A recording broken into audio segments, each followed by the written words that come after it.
கல்லூரி மாணவிகளை தவறான வழிமுறைக்கு அழைத்த வழக்கில் கைது செய்யப்பட்டிருக்கக்கூடிய நிர்மலா தேவிக்கு தற்போது உயர்நீதிமன்ற மதுரை கிளை ஜாமீன் வழங்கியிருக்கிறது. இது குறித்த கூடுதல் விவரங்களை வழங்குவதற்காக எமது செய்தியாளர் கருணாகரன் நம்முடன் இணைகிறார். கருணாகரன், தற்போது நம் முக்கிய செய்தியை பார்த்துக் கொண்டிருக்கிறோம். இது குறித்த கூடுதல் விவரங்களை பதிவு பண்ணுங்க. விஷ்ணு, அதாவது மாணவிகளை தவறான பாதைக்கு அழைத்த வழக்கில் 100 நாட்களுக்கும் மேலாக மதுரை மத்திய சிறையில் உள்ள நிர்மலா தேவிக்கு இன்று ஜாமீன் வழங்கி உயர்நீதிமன்ற மதுரை கிளை நீதிபதி தண்டபாணி உத்தரவிட்டுள்ளார். மேலும் இதே நேரத்தில் இன்று தற்பொழுது உயர்நீதிமன்ற மதுரை கிளையில் வேறு அமரும் முன்பு, அதாவது நீதிபதிகள் கிருபாகரன், சுந்தர் அமரும் முன்பு தனிப்பட்ட விசாரணைக்காக அவர் ஆஜராகி உள்ளார் என்பது குறிப்பிடத்தக்கது.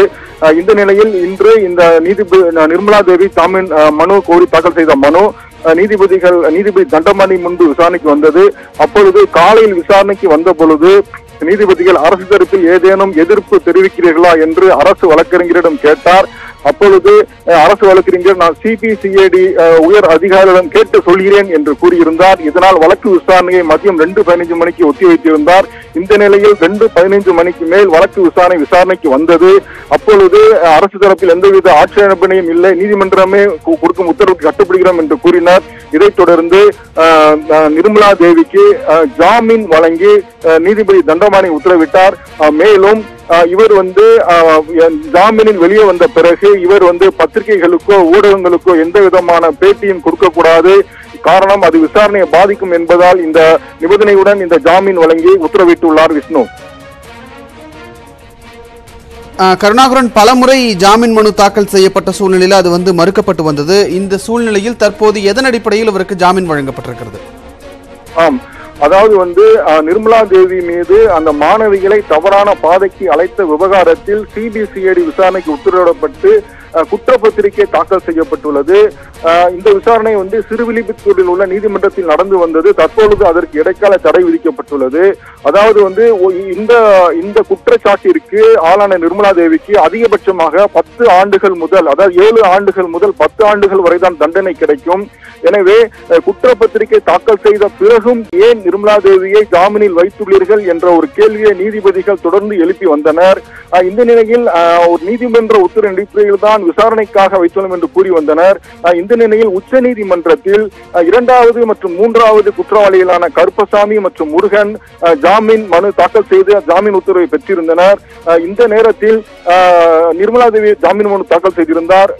இதை ஏற்றுக்கொண்ட நீதிபதிகள் குற்றப்பத்திரிகை தாக்கல் செய்யப்பட்டுள்ளது, விசாரணை நடைபெற்றுக் கொண்டிருக்கிறது, அதற்கு பின்பு ஏன் அவரை ஜாமீனில் விடுவிக்கவில்லை என்று கேள்வி எழுப்பி அவருக்கு ஜாமீன் வழங்கி உத்தரவிட்டுள்ளார். விஷ்ணு, கருணாகரன், இப்போ நிர்மலா தேவிக்கு ஜாமீன் வழங்கப்பட்டதுல அரசு தரப்பிலிருந்து ஏதேனும் ஆட்சேபனை தெரிவிக்கப்பட்டிருக்கிறதா, நிபந்தனைகள் ஏதேனும் விதிக்கப்பட்டிருக்கிறதா? அதாவது அரசு தரப்பில் ஆட்சேபனை தெரிவித்தாலும் அதை நீதிமன்றம் ஏற்றுக்கொள்ளக்கூடிய நிலையில் உள்ள காரணம், ஒருவர் குற்றச்சாட்டிற்கு ஆளான பிறகு அந்த வழக்கில் குற்றப்பத்திரிகை தாக்கல் செய்யும் வரையில் தான் அவர் சிறையில் இருக்க வேண்டும். காரணம், அவர் அந்த வழக்கு கொடுக்கணும் என்று. ஆனால் இவர் குற்றப்பத்திரிகை தாக்கல் செய்த பிறகும் தொடர்ந்து 100 நாட்களுக்கு மேலாக இவர் சிறையில் இருப்பதால் சட்டப்படி இவர் ஜாமீனில் வெளிவருவதற்கு அனைத்து முகாந்திரமும் இருக்கிறது என்று நீதிபதிகள் தொடர்ந்து வலியுறுத்தி வந்தனர். மேலும் இந்த சிபிசிஐடி விசாரணையில் எந்தவித திருப்தியும் இல்லை, இந்த விசாரணையை சிபிஐக்கு மாற்ற வேண்டும் என்று கோரி அனைத்து இந்திய ஜனநாயக மாதர் சங்கத்தின் தலைவி சுகந்தி என்பவர் உயர்நீதிமன்ற மதுரை கிளையில் ஒரு பொதுநல மனு தாக்கல் செய்திருந்தார்.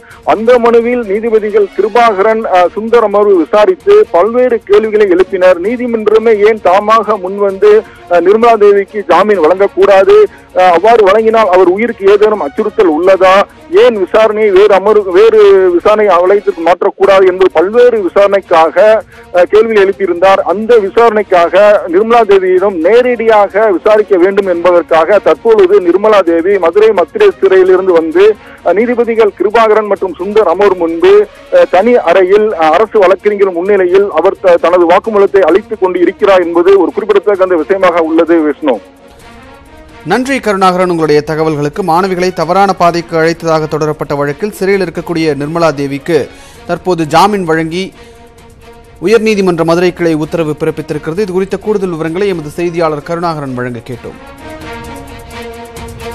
We'll be right back.